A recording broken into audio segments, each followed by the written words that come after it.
Ni inkuru ibabaje cyane, ni inkuru y'incamugongo aho mu Bufaransa habaye isanganya ku muryango w'Abanyarwanda, aho umugabo yishe umugore we amuteye icyuma, ndetse ibi bibaye mu gihugu cy'Ubufaransa mu minsi yashize, bikaba byarabaye mu gihugu cy'Ububiligi nabwo ku muryango w'Abanyarwanda. Ni ibintu rero abantu benshi bakomeje kwibaza bati iyi satani, iyi shitani iri kuza muri Abanyarwanda bari kuba muri bihugu by'i Burayi iri guterwa n'iki?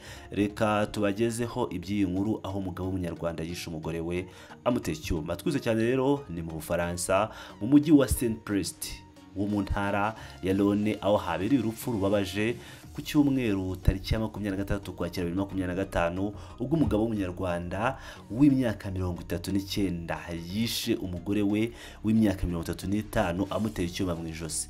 Nk'uko bitangazwa n'ikinyamakuru Le Parisien, ubwo icyaha cyabaga abana batatu uyu muryango bari baryamye. Abo bana bakaba bafite imyaka 6, 9 na 12. Abapolisi bageze ahabereye icyaha basanze umugore yamaze gupfa. Abana bahise bashyikirizwa umwe mu muryango kugira ngo bitabweho. Nyuma yo gukora ayo mahano, uwo mugabo yahise ajya kwa mubyara w'umugore we mu mujyi wa Mézières amubwira ko amaze kwica umugore we.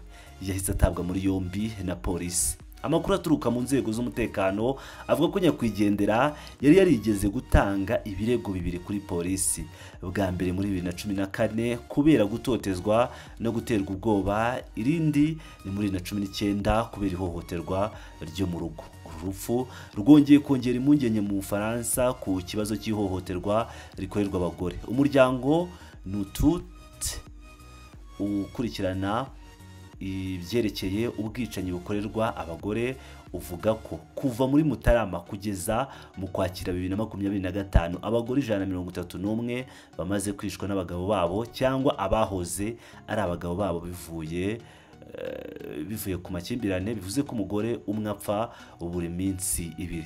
Imibare yatangajwe na Minisiteri y'Ubutegetsi bw'Igihugu y'Ubufaransa igaragaza ko mu mwaka wa 2023 habayeho ubwicanyi 96 bwo mu ngo, kandi abagera kuri 82% by'ababishe bari abagabo.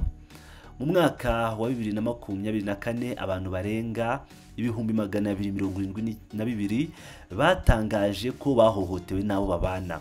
Umubare wiyongereye cyane ugereranyije n'imyaka yashize, mu gihe inzego z'ubutabera zikomeje gushishikariza abagore gutanga amakuru hakiri kare no gushaka ubufasha. Iperereza ku rupfu rw'uyu mugore w'Umunyarwandakazi racyakomeje mu gihe umugabo we akomeje gufungwa by'agateganyo. Ngira ngo rero murumva iyi nkuru y'agahinda yatugezeho uyu munsi, twakomeje kugenda tuyisesengura kugira ngo tubagezeho amakuru yuzuye. No kuvuga ngo kuva kare amakuru yavugaga ko uyu mugore yaba yanizwe, ariko iperereza ry'ibanze rikaba rigaragaza ko uyu mugore yatewe icyuma nk'uko bitangazwa n'igitangazamakuru Le Parisien cyo mu Bufaransa. Birabaje cyane, Imana ihe iruhuko ridashira uyu mubyeyi witabye Imana yishwe n'umugabo we, kandi uyu mugabo aryozwe icyaha yakoze. Birabaje cyane kuri aba bana, umwe afite imyaka 6, 9 na 12 babaye imfubyi, ndetse na se akaba agiye gufungwa kubera amakimbirane yo mu rugo. Birabaje cyane ku miryango y'aba bombi, by'umwihariko umuryango wawuze wabo ndetse n'umuryango w'Abanyarwanda batuye mu gihugu cy'Ubufaransa, bakaba bababajwe cyane ndetse bakaba bashinguwe n'urupfu rw'uyu mubyeyi witabye Imana.